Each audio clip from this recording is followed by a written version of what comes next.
A man worth over $2 billion, a titan of industry, whose face graced the cover of Forbes, sat in a worn leather booth, pretending to be worth less than the suit on his back.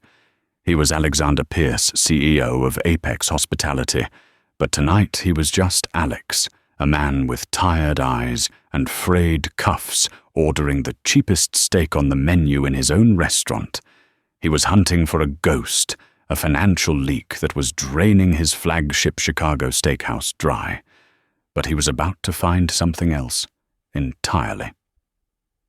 In a world of spreadsheets and cold, hard numbers, the most valuable piece of data he would ever receive came not from an auditor, but from a weary waitress on a crumpled piece of paper that would stop his world from turning. Alexander Pierce despised the color beige. It was the color of compromise, of mediocrity, of a slow, creeping death. And it was the color of the cheap, ill-fitting polo shirt that was currently itching at his neck. He ran a hand over his jaw, the unfamiliar roughness of 3-day-old stubble grating against his palm. His watch, a Patek Philippe Calatrava, that cost more than the average car, was gone, replaced by a cheap digital knockoff from a gas station. His custom-tailored suit was replaced by worn jeans and scuffed work boots.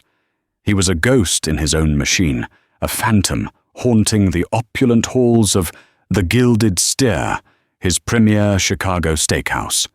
For 3 months, the numbers from this location had been wrong. Not disastrously wrong, but insidiously, consistently wrong. Profits were down 7%, while food costs were mysteriously up 5%. Inventory shrinkage was double the national average for his chain. His CFO, a sharp-as-a-tack analyst named Paula Jenkins, had run every diagnostic imaginable. She'd checked suppliers, audited delivery manifests, and cross-referenced payroll. The reports all came back clean, yet the financial bleed continued. "It's an inside job, Alexander," Paula had said, her face grim on the video call. "It has to be. Someone is skimming, but they're a master at it. They're cooking the books from the inside out, one small cut at a time. It's death by 1,000 paper cuts." Alexander agreed. He could have sent in a team of corporate auditors, buttoned-up men and women who would descend like vultures, terrorizing the staff and putting everyone on edge. They might find the source, but they would destroy the restaurant's morale in the process. He had built Apex Hospitality from a single diner he inherited from his father into a global empire. He knew that the soul of a restaurant wasn't in its balance sheet. It was in the quiet dignity of its staff, the hum of a well-run kitchen, the genuine smile of a server. To find the cancer, he couldn't just bombard the body with radiation. He had to go in with a scalpel. So here he was, Alex Peterson, a supposed freelance writer looking for a quiet place to eat and work. He had chosen a Tuesday night, typically the slowest of the week, a time when the masks might slip and the true nature of the place might reveal itself. The Gilded Stair was designed to exude quiet power. Dark mahogany walls, plush leather booths, low, intimate lighting that made every table feel like a private world.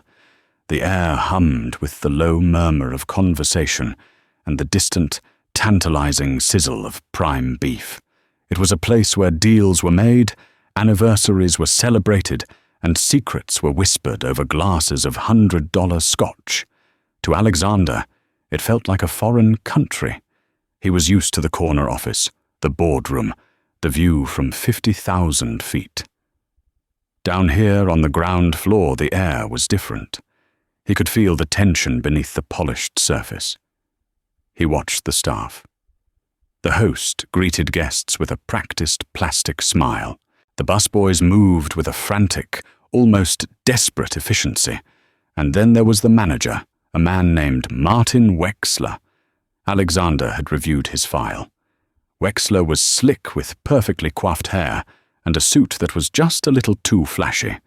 He glided through the dining room like a shark, all teeth and charm, clapping a regular on the back here, whispering a joke to a wealthy couple there. But Alexander noticed his eyes. They were cold, constantly scanning, missing nothing. When Wexler spoke to his staff, his smile vanished, replaced by a clipped, dismissive tone. He was a king in his own small kingdom. Alexander's attention was drawn to a waitress working the section across from his. She moved with a weary grace, her shoulders slumped ever so slightly, but her steps were quick and efficient. Her name tag read Jenna.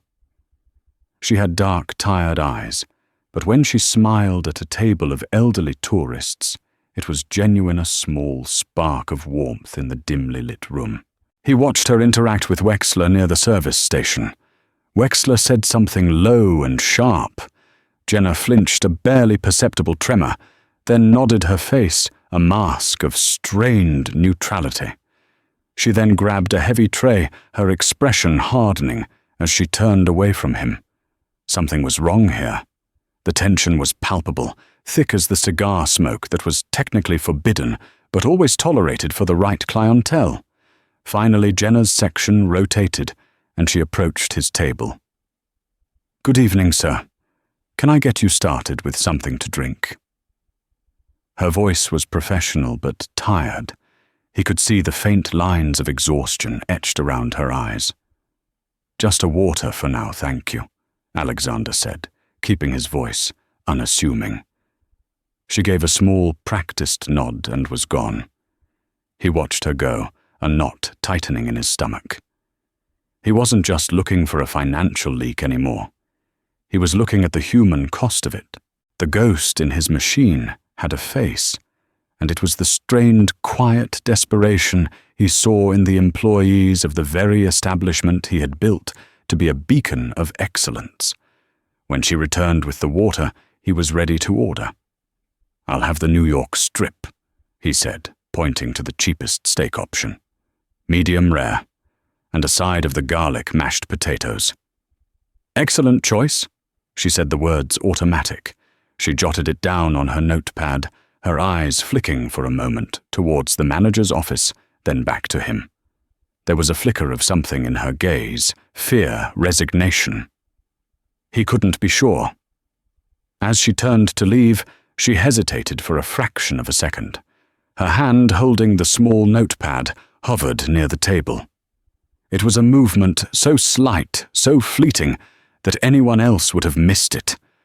But Alexander Pierce hadn't built his empire by missing the details. He watched his body tensing as she walked away. Something was out of place, and his instincts, honed over decades of high-stakes negotiations, were screaming at him that the game had just begun. The restaurant hummed along an orchestra of clinking silverware and muted laughter. Alexander nursed his water, his mind a whirlwind. He was a man accustomed to control, to having all the variables laid out before him. But here, as Alex Peterson, he was powerless an observer. He felt a strange sense of vulnerability he hadn't experienced in years. He kept his eyes on Jenna.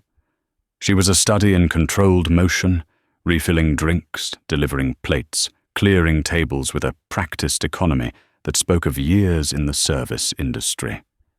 She never stopped moving yet. She carried a stillness about her, a wall of professional detachment. A few times he saw her glance in his direction, her expression unreadable. Was she just being an attentive waitress?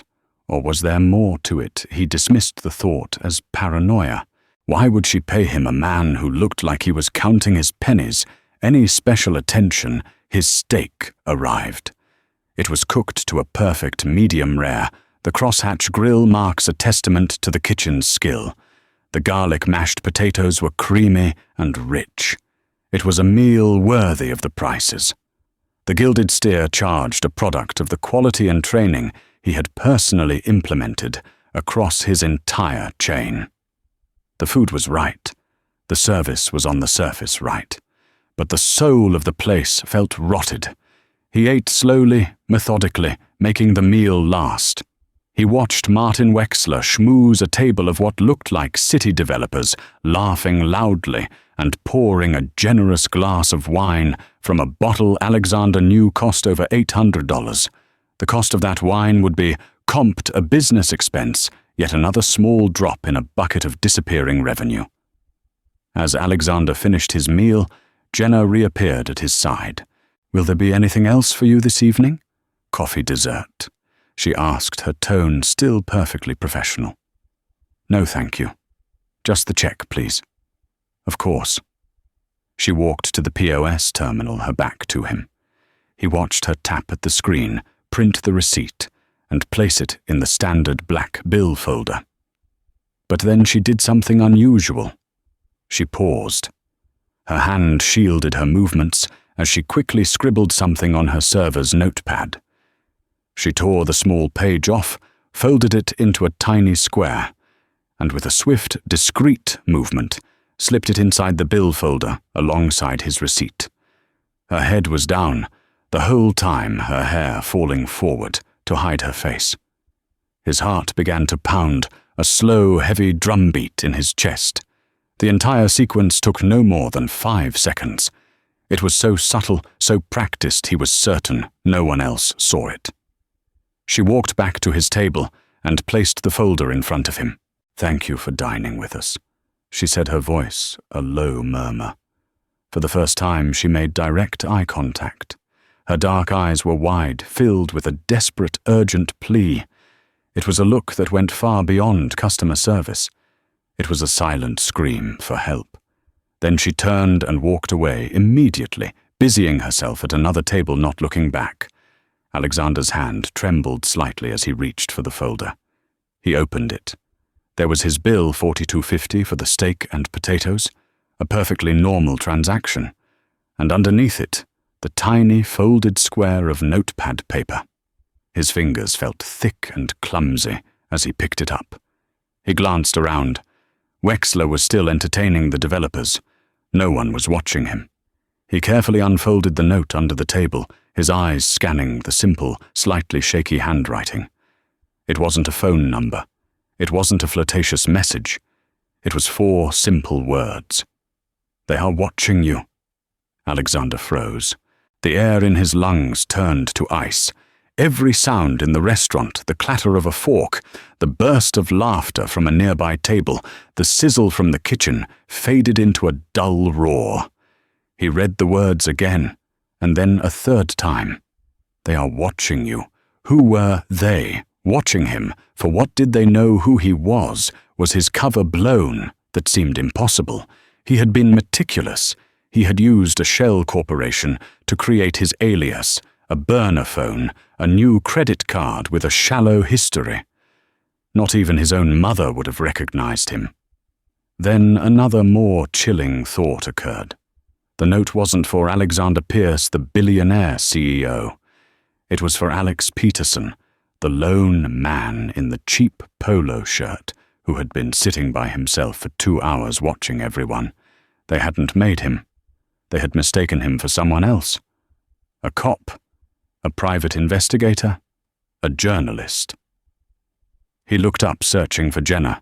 She was at the far end of the dining room, her back to him, polishing silverware with a furious, focused energy. She was terrified. She had taken an immense risk to pass him this message. Why? He quickly refolded the note, his mind racing through 100 possibilities, each more alarming than the last. He knew with absolute certainty that this was no prank. This was not a mistake. The desperation in her eyes had been real. The financial bleed in his company wasn't just a clever accounting trick.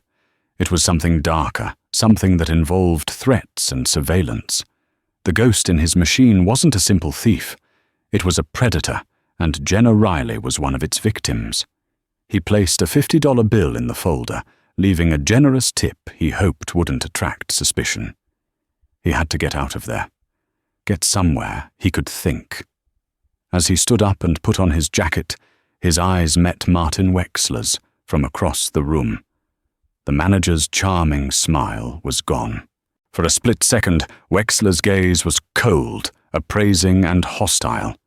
He was looking at Alexander, not as a customer, but as a problem. Alexander walked out of the Gilded Steer and into the cool Chicago night, the small folded piece of paper feeling as heavy as a block of lead in his pocket. The game had changed. This was no longer about profit margins and inventory shrinkage. It was about the woman who had slipped him a note and the danger she had just placed herself in to do it. The sterile silence of the five-star hotel suite felt a world away from the tense atmosphere of the Gilded Steer. Alexander Pierce paced the plush carpet, the crumpled note lying on the polished mahogany desk like a piece of unexploded ordnance. He had stripped off the Alex Peterson disguise, the cheap clothes lying in a heap by the door. Dressed in a silk robe, he felt more like himself, but his mind was still back in that leather booth. "They are watching you." The words echoed a relentless refrain. His first instinct had been to call Benjamin Carter his head of security. Ben was a former Secret Service agent, a man who thought in terms of threats and countermeasures. He could have a team on this in an hour, pull employee files, install covert surveillance, and get to the bottom of it with brutal efficiency. But Alexander held back. If he brought in his corporate security, Jenna Riley would be exposed. She had risked her job, perhaps even her safety, to warn a complete stranger. If Wexler and his cronies were as dangerous as her fear suggested, a full-scale corporate investigation would be like setting off a flare in a dark forest. It would lead the predators right to her. He couldn't let that happen. He owed her a debt of protection. He had to play this out as Alex Peterson. He needed to understand the threat from her perspective from the ground floor. He sat at the desk and pulled out a burner laptop. His first move was to run a background check on Jenna Riley. It felt like a violation of her trust, but it was a necessary one. He needed to know who he was dealing with, what her vulnerabilities were. The information came back within minutes, painting a bleak but clear picture. Jenna Riley, 32 years old, single mother to a 7-year-old son, Noah. Noah had a severe form of asthma, requiring expensive medication and frequent hospital visits. The medical bills listed were astronomical. She lived in a small apartment in a working-class neighborhood, miles from the glitter of downtown Chicago. She had worked at the Gilded Steer for 4 years with a spotless record.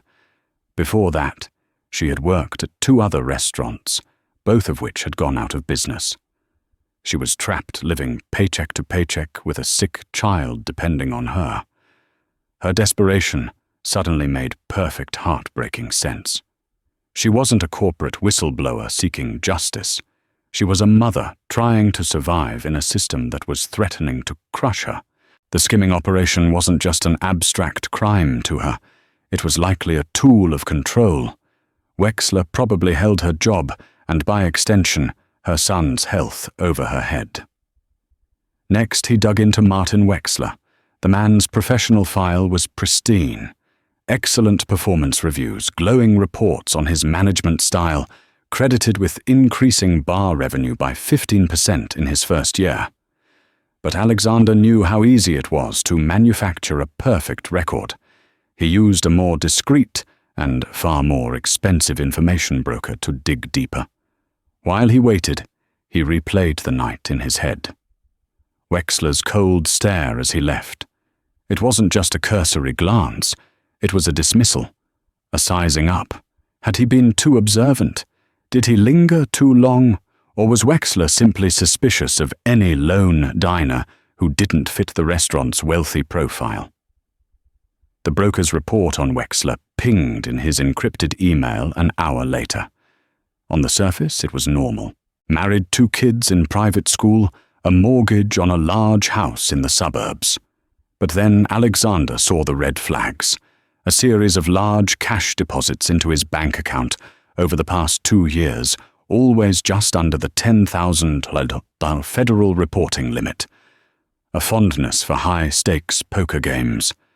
and most damningly, a connection to a food and beverage supply company, Midwest Provisions, that Alexander had never heard of. It wasn't one of Apex Hospitality's approved vendors. The scheme was starting to take shape. Wexler was likely using this unapproved vendor, paying them with company money for goods that were either never delivered or were of inferior quality, and then pocketing the difference.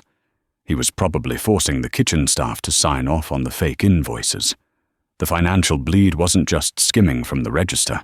It was a more complex supply chain fraud, and it was big enough that it required surveillance and intimidation to protect.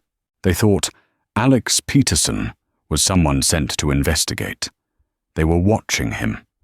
This meant they were almost certainly watching Jenna too. The risk she had taken was even greater than he had imagined. He had to make contact again, but it couldn't be at the restaurant. Wexler would be watching her every move now. He needed a neutral location, a way to approach her that wouldn't set off alarms. He looked back at her file. She lived in the Pilsen neighborhood. Her son Noah was a patient at the Rush University Medical Center's Pediatric Pulmonology Department. Her next scheduled appointment was in 2 days. It was a long shot, but it was the only plan he had that didn't involve corporate sledgehammers. He would go to the hospital, not as a billionaire, not as an investigator, but as a concerned stranger who happened to be in the right place at the right time. He had to regain her trust, let her know she hadn't sent her warning into the void. He had to let her know he was there to help. He closed the laptop, the weight of the situation settling upon him. He had come to Chicago to fix a problem on a spreadsheet. Now he was entangled in a web of fraud fear and the life of a single mother and her sick child. The stakes had been raised exponentially. For the first time in a long time, Alexander Pierce felt a tremor of genuine fear, not for his company, but for the woman who had dared to fight back with a 4-word message on a scrap of paper. The pediatric wing of Rush University Medical Center was a cacophony of cheerful colors and muted anxiety. Murals of cartoon animals adorned the walls, a stark contrast to the worried faces of the parents in the waiting room. Alexander felt deeply out of place. He was wearing his Alex Peterson uniform again, but had added a worn paperback novel as a prop. He sat in a hard plastic chair, pretending to read, while his eyes scanned the room. He had arrived an hour early, observing the rhythms of the place. Nurses bustled by, their soft-soled shoes squeaking on the linoleum.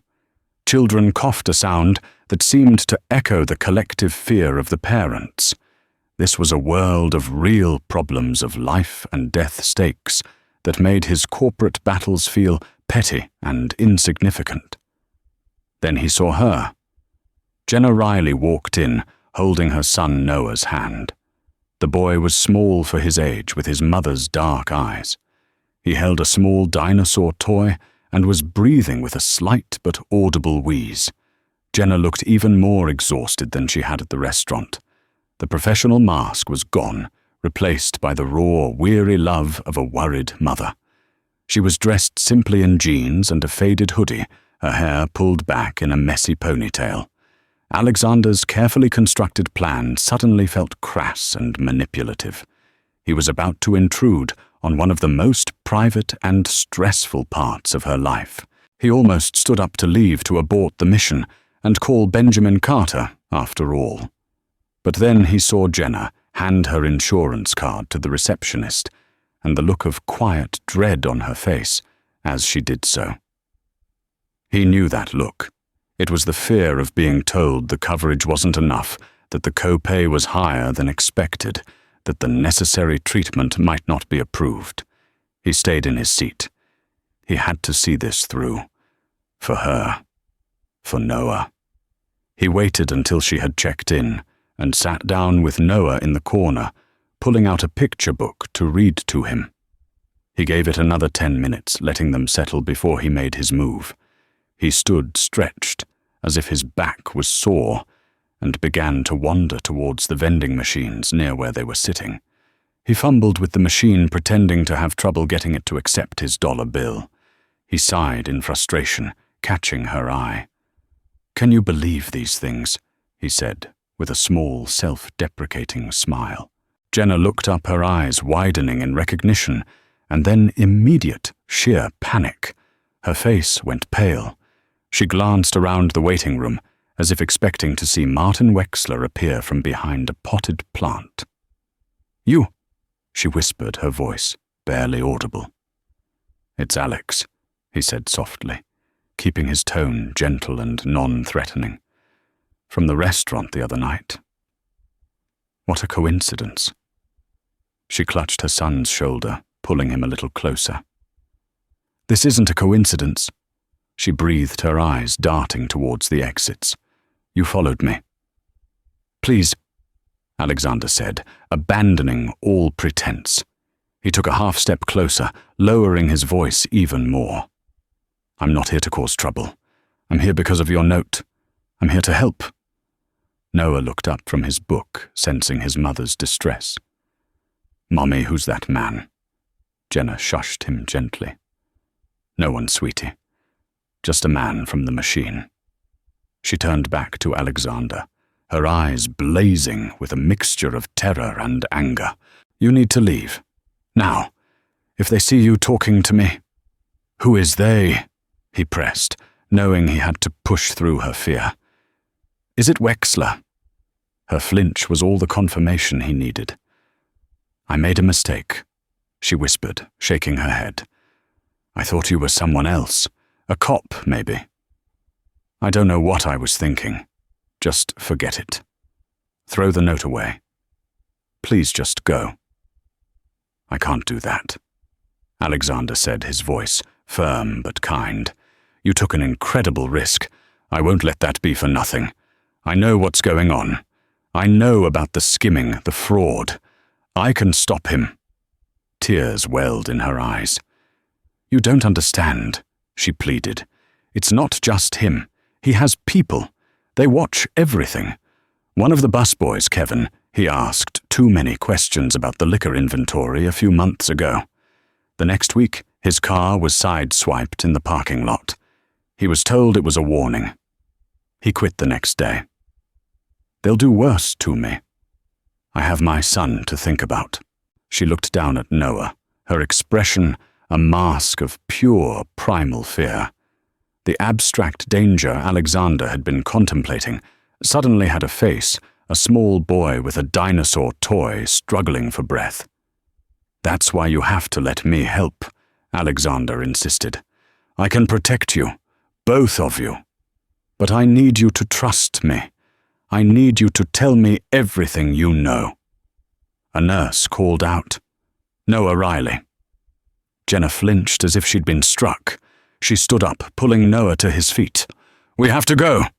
She gave Alexander one last, desperate look. "Don't contact me again, for your own safety, and for mine." She turned and walked towards the nurse, leaving Alexander standing by the vending machine, feeling the crushing weight of his failure. He had scared her off. He had confirmed her worst fears that her warning had been heard, but that it had only brought more danger to her door. He watched her disappear down the hallway. He could walk away now. He could call his security team, tell them to take over. He could fly back to New York and manage the crisis from the safety of his boardroom. It would be the smart, logical, business-savvy thing to do. But as he stood there, the faint smell of antiseptic filling his nostrils, he knew he couldn't. This wasn't a business problem anymore. It was personal. He had seen the terror in Jenna's eyes, and he had seen the innocent face of the boy she was trying to protect. Martin Wexler wasn't just stealing money from his company. He was stealing Jenna Riley's peace of mind, her security, and her son's future, and Alexander Pierce was going to get it back for her. He just had to find a new way to prove he wasn't another threat, but her only way out. 2 days passed. 2 days of agonizing silence. Alexander didn't dare go back to the restaurant or her apartment, knowing any attempt at contact would only heighten her fear and the suspicion of Wexler's cronies. Instead, he worked. From his hotel suite, he became a digital phantom, using his resources to map out Wexler's entire operation. He discovered Midwest Provisions was a shell corporation registered to Wexler's brother-in-law. It had no warehouse, no trucks, no employees. It was nothing but a post office box and a bank account. Wexler was creating fraudulent invoices for exorbitant amounts of high-end goods. A5 Wagyu beef, black truffles, premium vodkas, and the Gilded Steer's accounting department was paying them. The payments were then funneled through the shell company and kicked back to Wexler in cash. The scale of the fraud was staggering, far larger than the 7% drop in profits suggested. Wexler was hiding the true extent of his theft by manipulating other figures, inflating bar sales, and underreporting labor costs, likely by threatening his salaried kitchen managers. It was a sophisticated, deeply embedded conspiracy, and Jenna was caught in the middle of it. Alexander knew he couldn't wait any longer. He had to try one more time. He needed a scenario where she would feel safe, where they couldn't possibly be observed. He remembered from her file that she took the Brown Line train home every night. Her shift ended at 11:00 p.m. The Fullerton station was old, a sprawling maze of platforms and staircases, always crowded enough to provide anonymity. That night, a cold, miserable rain began to fall over Chicago. It was perfect. The weather would provide cover the umbrellas and hurried pace of the commuters, making them all but invisible. Dressed once again as Alex Peterson, he waited under the shelter of the platform, the roar of passing trains a constant thunder. At 11:25 p.m., he saw her, a small figure huddled under an umbrella, looking even smaller and more defeated than before.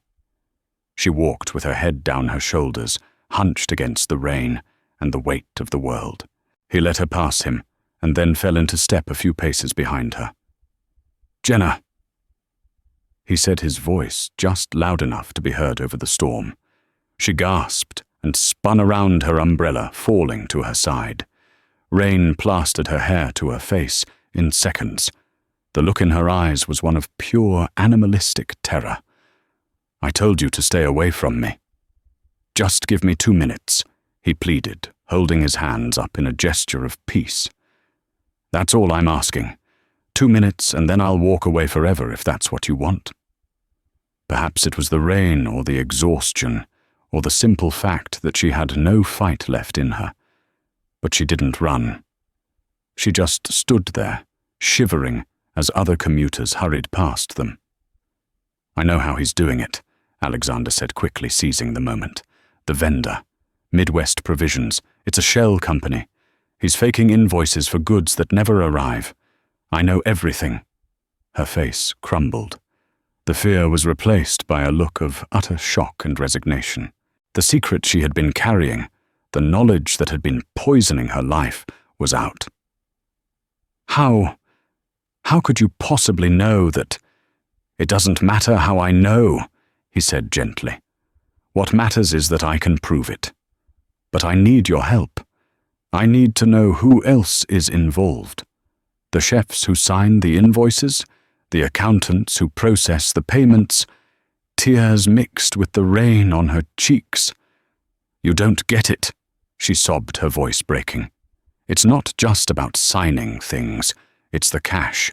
On busy nights, especially weekends, he forces us to do it. The system will glitch, and he'll make us run certain large tables as cash only directly to him. He says it's for discrepancy balancing. If we refuse, he threatens to report us to child services for leaving Noah home alone. He knows my babysitter is my elderly neighbor. He knows everything. He holds our lives in his hands." The sheer cruelty of it struck Alexander like a physical blow. This wasn't just greed, it was sadistic control. "He won't get away with it," he said, his voice low and hard with a fury he hadn't felt in years. "I give you my word." "Words don't pay for my son's inhalers," she retorted, a flash of her inner strength returning. "Your word won't protect me when his thugs run me off the road. Who even are you? Why do you care so much about this?" It was the question he had been dreading. The truth was his most powerful weapon, but it was also the most dangerous. He couldn't reveal his identity, not yet. It would change everything, make her see him as a figure of authority rather than an ally. "My name is Alex," he said, looking her directly in the eye. "And let's just say, a man like Wexler, he took something from my family a long time ago, a business, a lifetime of work. It was all lost because of a man just like him. I've spent my life trying to make sure people like that don't win. This isn't about the restaurant's money for me. It's about stopping him from destroying another life. Your life." It was a lie, but it was a lie forged from a deeper truth. His own father had nearly lost his diner to a crooked supplier decades ago. The memory, the shame and fear on his father's face was a core part of who Alexander was. He channeled that truth into his voice, and he saw something in her expression shift. The suspicion began to recede, replaced by a flicker of hope. "What do you need me to do?" she asked, her voice barely a whisper against the wind. "He trusts you, or at least he thinks he has you under his thumb," Alexander said, his mind racing the final pieces of a plan, clicking into place. "The next time he tells you to run a cash-only table, I need you to do it. But you're going to do it for a table I'm sitting at. We're going to catch him in the act. We're going to get his greed on tape, and we're going to take him down." She stared at him, the rain dripping from her chin. It was an insane, dangerous plan. It required her to walk back into the lion's den and act as the bait. He saw the war in her eyes, the terror, battling with the slim chance of freedom. Finally, she gave a slow, deliberate nod. "Okay," she said, her voice finding a new resolve. "Okay, Alex, I'll do it." In the cold Chicago rain on a desolate train platform, an unlikely alliance was forged. A billionaire in disguise and a terrified waitress bound by a common enemy. The gambit was set. Now all they could do was hope they wouldn't be the ones caught in the trap. The following Saturday night, the Gilded Steer was electric. The dining room was packed, a symphony of roaring conversations, clinking glasses, and the confident stride of servers balancing trays laden with sizzling steaks. To the patrons, it was a night of luxury and indulgence. To Alexander and Jenna, it was a battlefield. Alexander, again in his Alex Peterson disguise, sat at a small two-top table in Jenna's section, a location they had carefully selected. It was visible from the manager's office, but offered a clear view of the POS terminal. He had a state-of-the-art recording device, no bigger than a button on his shirt cuff, capturing both audio and video. In his ear, so small it was invisible, was a direct line to Benjamin Carter. His security chief, who was parked in a surveillance van 2 blocks away, with a 2-man team ready to move in. "Audio and video are live. Mr. Pierce," Ben's calm voice murmured in his ear. "We have eyes on Wexler. He's in his office." "Understood," Alexander whispered, taking a sip of water. His own nerves were frayed. He was a boardroom fighter, a man of numbers and strategy. This was different. This was raw, unpredictable, and Jenna's safety was on the line. Jenna approached his table, her face a pale, taut mask of anxiety. She played her part perfectly, taking his order with practiced professionalism. But he could see the slight tremor in her hands as she wrote on her notepad. She gave him a tiny, almost imperceptible nod. "It's happening." As the night wore on, the tension mounted. Every time Wexler emerged from his office, Alexander's body tensed. Wexler was like a spider moving through the web of his restaurant, checking on his prey. Around 9 p.m., the peak of the dinner rush, it happened. Wexler intercepted Jenna near the kitchen doors. Alexander's button camera caught the interaction perfectly. "Table 12. Wexler said, his voice a low, menacing hiss. "The foretop of tourists. The POS system is glitching for their credit cards. It's a cash-only transaction. Bring the payment directly to my office." Alexander watched Jenna's posture. She stiffened, then nodded. "Yes, Mr. Wexler." This was the moment of truth. This wasn't their target table. This was Wexler's own play. Alexander held his breath. Would Jenna follow the plan? Jenna walked to table 12, and with a pained expression delivered the news. The tourists grumbled, but eventually pulled out a thick wad of cash. Jenna took the payment, her face ashen. She walked towards the manager's office, and for a terrifying second, Alexander thought she was going to abort their plan and follow Wexler's orders. But then she changed course. Instead of going to the office, she walked to the main POS terminal near Alexander's table. She began to enter an order, her back to Wexler's office. She then turned and walked towards Alexander's table, the cash from table 12 still clutched in her hand in a bill folder.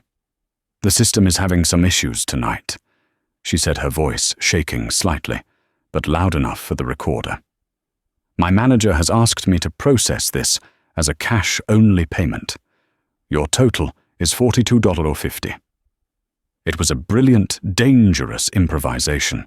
She was conflating the two transactions, creating a public record of Wexler's directive. "No problem," Alexander said, pulling out the marked bills Ben had given him. He placed a $100 bill in the folder. Before Jenna could even take it, Wexler was there. He had moved with a silent, predatory speed. "Riley, what do you think you're doing?" He snarled, his voice dangerously low. His charming public facade had vanished completely. "I told you to bring that payment to me." I was just..." Jenna stammered, shrinking back.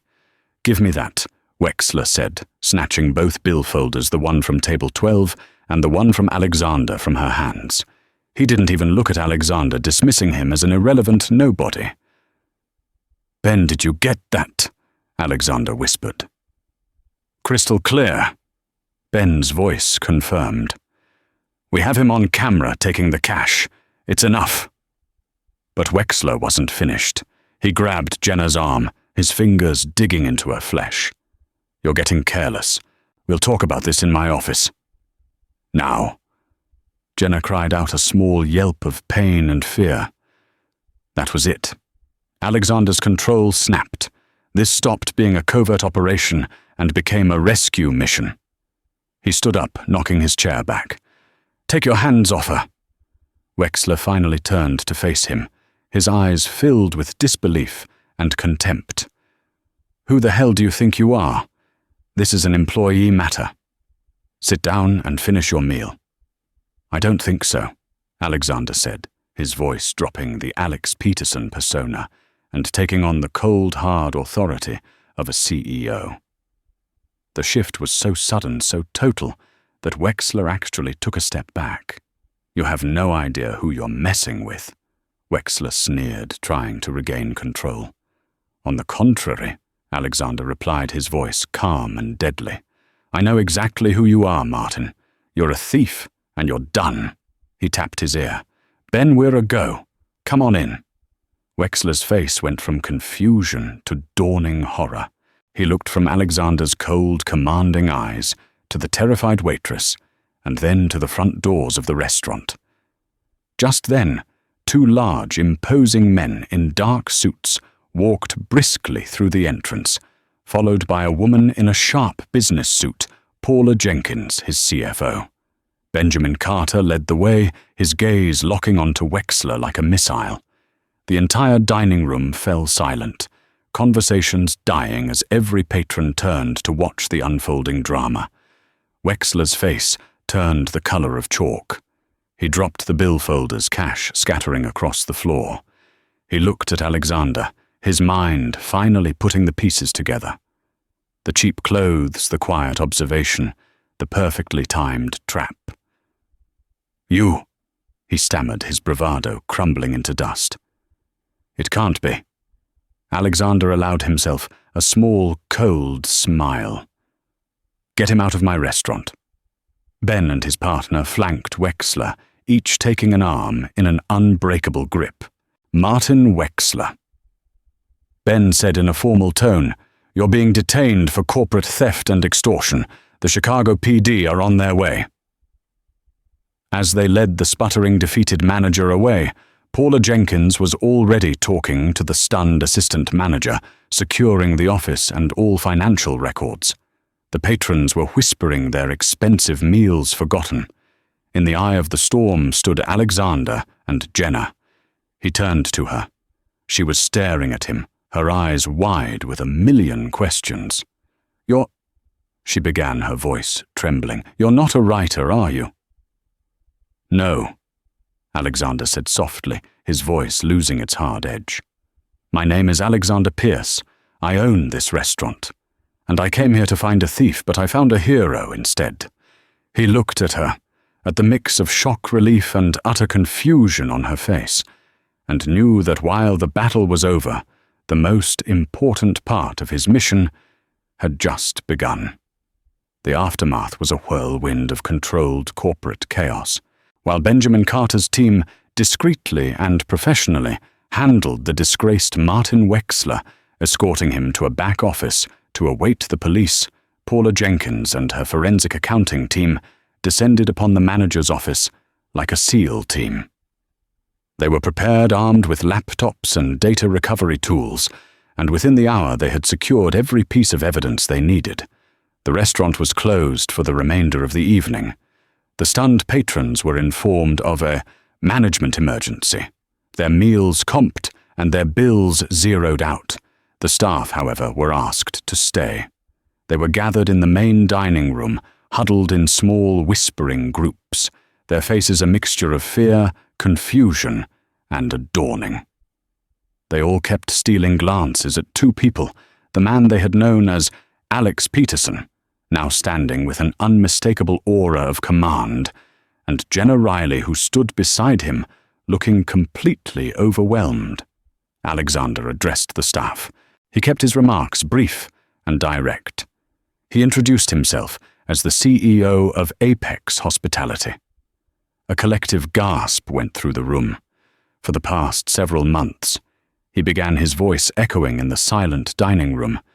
This establishment has been the victim of a significant and coordinated criminal operation led by Martin Wexler. He did not act alone. We now have evidence implicating several members of the kitchen management and our former vendor, Midwest Provisions. He let that sink in. He saw fear in the eyes of a few, but in most he saw validation. They had known something was wrong. They had felt the poison in the restaurant's culture. "This chapter is now over," Alexander stated, his voice firm. "Wexler and his accomplices will be prosecuted to the fullest extent of the law. But more importantly, this is a new beginning for the Gilded Steer." He paused, his gaze sweeping over the anxious faces. "I am aware that many of you were intimidated, threatened, and forced into silence. Apex Hospitality has a zero-tolerance policy for theft, but we also have a policy of protecting our own.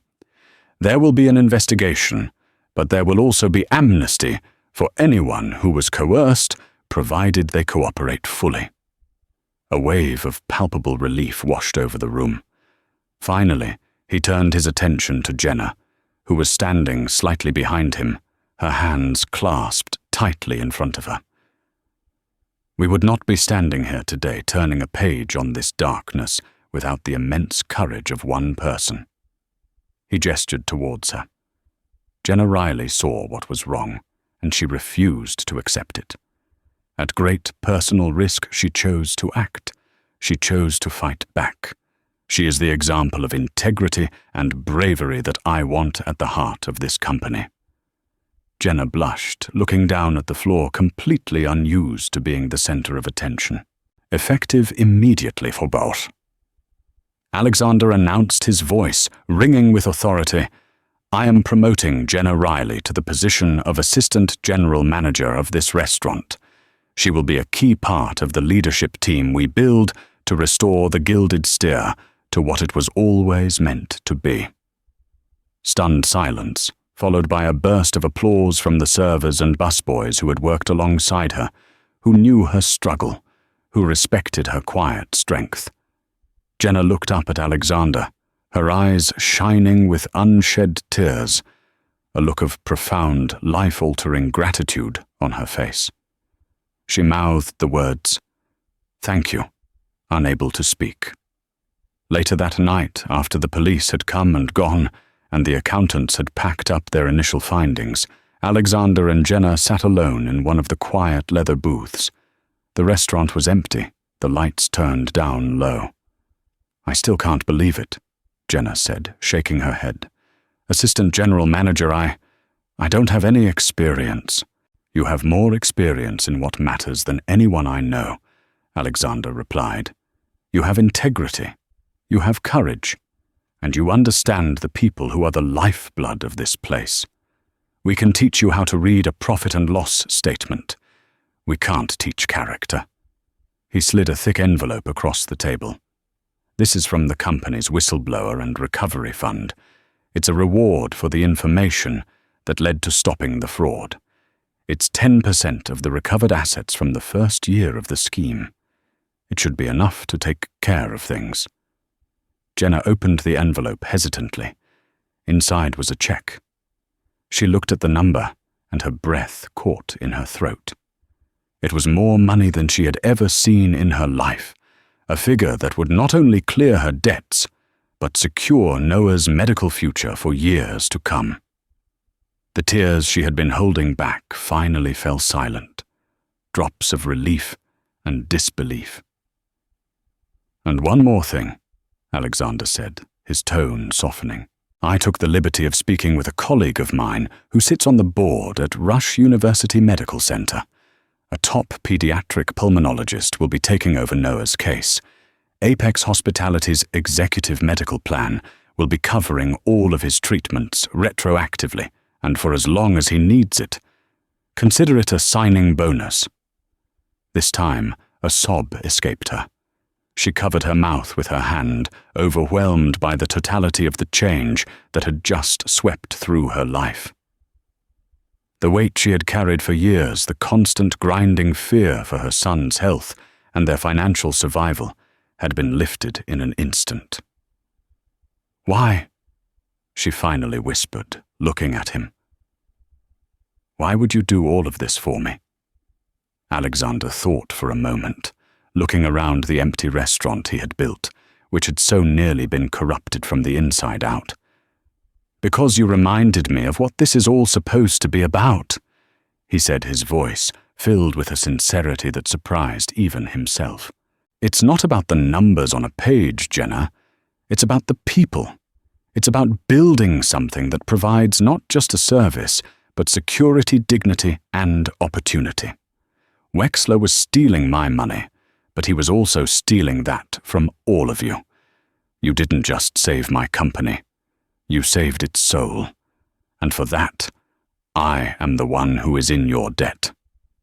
In the quiet of the empty steakhouse, a new understanding passed between them. It wasn't about a billionaire saving a waitress. It was about two people who, from opposite ends of the social spectrum, had found a common ground in the simple, powerful act of doing the right thing.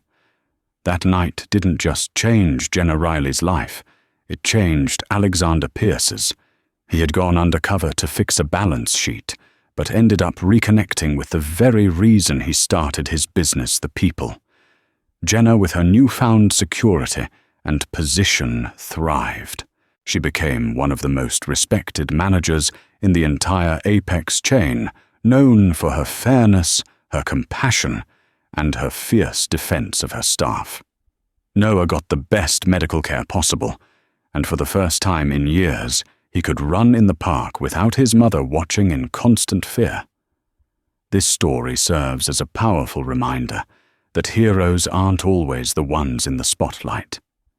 Sometimes they're the quiet ones, the ones working a double shift with worry in their hearts, who make a choice to be brave when no one is watching. It shows that a single act of courage, even one as small as a handwritten note, can unravel the most elaborate deceptions and change lives forever. What did you think of Jenna's brave decision? What would you have done in her shoes? Let us know in the comments below. If this story moved you, please give this video a like, share it with someone who needs a reminder that courage matters, and don't forget to subscribe for more true-to-life stories that uncover the extraordinary in the ordinary. Thanks for listening.